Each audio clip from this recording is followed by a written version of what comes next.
Bonjour à tous. L'invité du Club Emploi est un ovni. Son credo depuis 30 ans, c'est de mettre l'économie au service du social. Le groupe SOS qu'il a fondé et qu'il dirige compte maintenant 10 000 salariés. C'est une galaxie de 300 entreprises et associations, un groupe aux activités très diverses dont le fil rouge est l'utilité sociale. On y trouve des hôpitaux, des foyers pour enfants en difficulté, des maisons de retraite, mais aussi des entreprises du bâtiment et même un journal. Ce groupe recrute pour ses 50 métiers et recherche même, et c'est ce qui va nous intéresser aujourd'hui, des pointures qui viennent des grandes écoles de commerce pour manager ces structures. Est-ce qu'il réussit à les attirer, à les fidéliser? Et plus globalement, est-ce que l'économie sociale et solidaire peut avoir son élite? Nous en parlons avec Jean-Marc Borrello, le président du groupe SOS.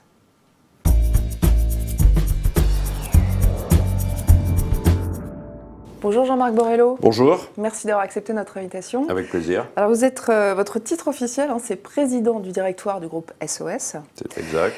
Vous avez créé combien d'emplois depuis la fondation du groupe, depuis 1984? Vous pesez combien d'emplois, Jean-Marc Borrello?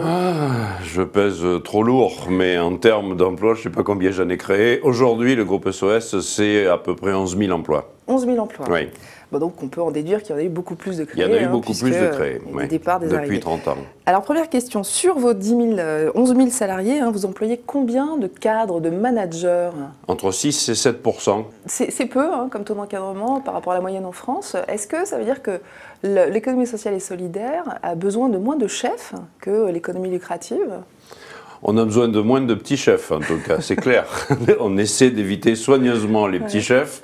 Les cadres chez nous sont des patrons de PME. Ce sont des entrepreneurs, qu'on soit directeur d'hôpital, directeur d'une maison de retraite, directeur d'une entreprise de bâtiment. Ouais. Le groupe SOS est organisé comme un banc de poissons plutôt qu'une baleine. Donc nous avons 7 à 800 personnes qui sont plutôt des entrepreneurs, plutôt que des petits chefs. D'accord, on retiendra cette formule. Alors je le disais, le groupe SOS continue de recruter, ce que vous faites chaque année. Au global, combien d'embauches en 2013 cette année? Au global, pas seulement les cadres. Au global, on doit être à peu près à 1500, 2000 embauches en 2013. Et ça représente combien de création d'emplois véritablement? De création d'emplois, on doit être, si on était sur 1500, on doit être à 1000 créations d'emplois, donc nouveaux établissements, etc. Et donc le reste, ce sont des remplacements? Le reste, ce sont des remplacements de gens qui partent à la retraite, qui sont remplacés, etc. pour des raisons diverses et variées. Vous connaissez votre taux de turnover?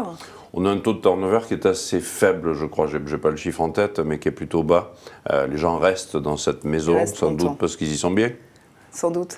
Même chiffre pour les recrutements 2014, vous aurez à peu près la même enveloppe d'embauche? Sans doute un peu plus, donc on sera plutôt entre 1500 et 2000 compte tenu des projets de création, des dates d'ouverture des nouveaux établissements. On sera plutôt entre 1500 et 2000 personnes. Oui. L'économie sociale et solidaire, décidément, est une locomotive pour les emplois. Sur les 2000 embauches, combien de postes de cadres précisément? À mon avis, on sera toujours dans les 6-7% de cadres. D'accord, donc on peut postuler. Alors je le disais en introduction, vous espérez attirer des profils de grandes écoles de commerce, de finance, de gestion. D'abord, pour quelles raisons? Pourquoi est-ce que vous cherchez à attirer ces profils très diplômés? Alors, le groupe SOS les attire depuis plus de 10 ans. Ce qui est nouveau, c'est que l'entrepreneuriat social est devenu un lieu de recrutement très en vogue. HEC, ESSEC, Sciences Po, voire l'IX. Donc, on accueille effectivement de jeunes diplômés de très grandes écoles depuis quelques années à SOS. Et depuis peu, l'économie sociale et l'entrepreneuriat social attirent de plus en plus de jeunes gens et de jeunes filles qui ont envie de donner un sens à leur carrière, donc pas simplement une carrière, mais une carrière avec un sens, une utilité sociale, un impact social fort, et d'ailleurs des cadres qui viennent d'ailleurs, qui ne sont pas des sortants d'école, mais qui ont envie de donner un nouveau sens à leur carrière après une carrière moyenne ou longue dans l'entreprise privée lucrative ou dans la fonction publique. Les deux cas se présentent. Vous dites que ça fait 10 ans. Est-ce que vous trouvez qu'il y a une accélération ces temps derniers de ce type de candidature? Très clairement. C'est-à-dire qu'on a à peu près des candidatures vivantes de grandes écoles 10 fois plus que ce qu'il y en avait il y a 10 ans. Et ce qui est nouveau, c'est qu'effectivement le secteur est parfaitement perméable. Les chasseurs de tête viennent chasser à SOS des hauts profils. Ça ne m'a pas amusé au début, pour des grandes entreprises privées lucratives et pour des grands groupes. Au début, ça ne m'amusait pas. Aujourd'hui, je considère que c'est le jeu et qu'après tout, que des cabinets de chasseurs de tête s'intéressent aux jeunes cadres du groupe SOS, c'est plutôt flatteur et plutôt bon signe pour eux. Combien de candidatures spontanées de ce type de... On a à peu près 150 candidatures spontanées de ces grandes écoles. D'accord. Donc vous pouvez être sélectif. Nous sommes sélectifs, on choisit les meilleurs et les plus engagés. Donc comme le secteur lucratif, en fait. Absolument, comme le secteur lucratif, sauf que la qualité de l'engagement a sans doute plus de sens chez nous. Et la façon dont vous faites passer les entretiens de recrutement, est-ce qu'il y a une différence entre ce qui se passe chez vous et ce qui se passe ailleurs ? Je crois que ce qui se passe ailleurs se passe chez nous, c'est-à-dire la validation des compétences, des savoir-faire, etc. Oui, mais les sans doute 6 ou 7 entretiens... Non, il n'y a pas 6 ou 7 entretiens. On ne donne pas de réponse aux candidats parce qu'on n'a pas le temps, etc. On commence par respecter les futurs salariés le jour où on les embauche, donc ce genre de pratiques n'ont pas cours chez nous, et elles n'auront pas cours chez nous, cet entretien et des moments mystérieux. Je trouve que c'est indigne d'une entreprise.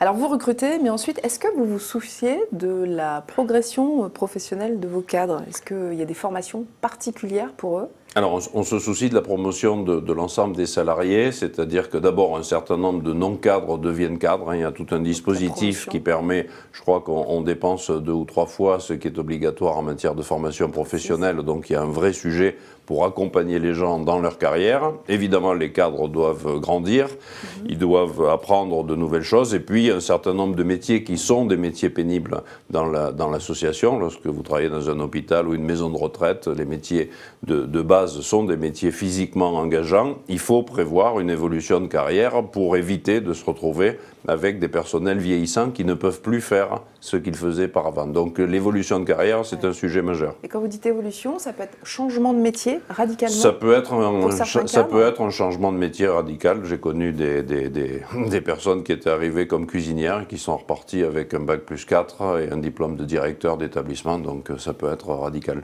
Une belle histoire. Si un jeune diplômé veut rentrer chez vous pour évoluer ensuite à l'international, c'est ce qu'ils font dans les grands groupes, est-ce que c'est possible chez vous? Alors un certain nombre d'entre eux rentrent chez nous pour partir directement à l'international, puisqu'il y a une vingtaine de jeunes diplômés aujourd'hui qui sont en Chine, en Argentine, au Brésil, que vous avez envoyé directement que nous avons dans envoyé après un tout petit stage pour connaître la maison.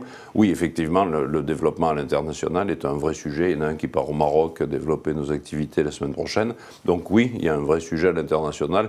Le groupe SOS est très apprécié et sans doute plus connu en Corée qu'en France. Côté salaire des cadres, est-ce que vous payez mieux que le privé lucratif? Non, on ne paye pas mieux que le privé lucratif. Vous connaissez le salaire moyen des cadres dans le privé? Non, je vous le donne, 54 100 euros, le dernier, et le médian c'est 48 000 euros. D'accord, à mon avis on doit payer un peu moins bien. Et surtout ça s'écrase sur le haut de la pyramide. Je pense que plus on est sur le bas de la pyramide, on est dans les mêmes types de rémunération. On est d'accord, cadre, oui, uniquement. Absolument. Donc clairement, une sortie de grande école, etc., c'est pas très différent de ce qu'il aurait ailleurs. 29 000 moyenne annuelle. Oui, mais même en ce moment, on est donc largement là-dedans. Ouais. Par contre, il y a un écrasement vers le haut, très clairement, puisqu'il y a une règle que nous avons décidé d'adopter à SOS, c'est que l'écart maximum de salaire est de 1 à 10.